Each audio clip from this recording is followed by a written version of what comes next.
হ্যাঁ গাইস, আসসালামু আলাইকুম। আপনারা সবাই কেমন আছেন? এই তো সকাল সকাল নিয়ে আসলাম আমার একটা নতুন ভিডিও।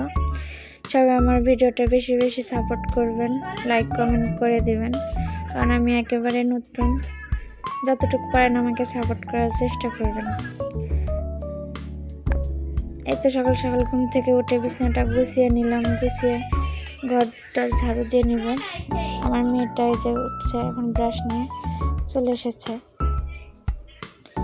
সকাল সকাল কাজ না করলে কেমন জানি মনের মধ্যে খুঁতখুঁতি হয়। আবার মেয়েটা স্কুলে যাবে, সকালে একটু পেড়াতেই থাকি।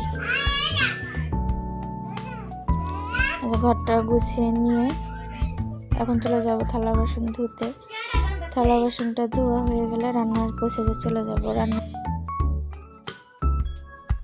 রান্নাটা করে নিব, আবার খাওয়াতে হবে, আবার স্কুলের জন্য রেডি করতে হবে। আমাদের মেয়ে মানুষের কত কাজ, সকাল সকাল সারাদিনই কাজ করতে হয়। এই যে খিচুড়ি বসাই দিছি, এখন জামাটা ইস্ত্রি করে নিছি, স্কুল ড্রেস, এটা ড্রেসটা ইস্ত্রি করে নিয়ে পরে ওকে পরিয়ে দিব। 2 দিন স্কুল বন্ধ ছিল, ধুয়ে দিয়েছিলাম, ইস্ত্রি করাই হয়নি।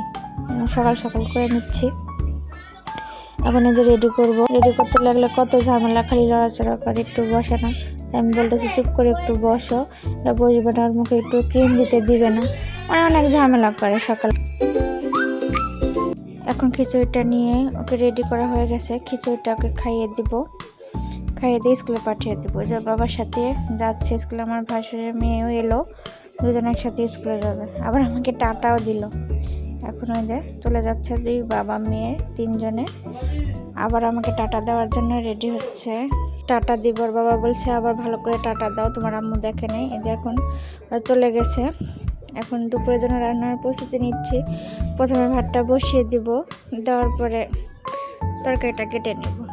আজকে বেশি কিছু রান্না করব না, একটা তরকারি রান্না করব, কারণ আমার হাজব্যান্ড বাইরে খাবে, ওর একটা দাওয়াত আছে। আমি আর আমার মেয়ে হয়ে যাবে মা মেয়ের খাওয়ার দুপুরেরটা।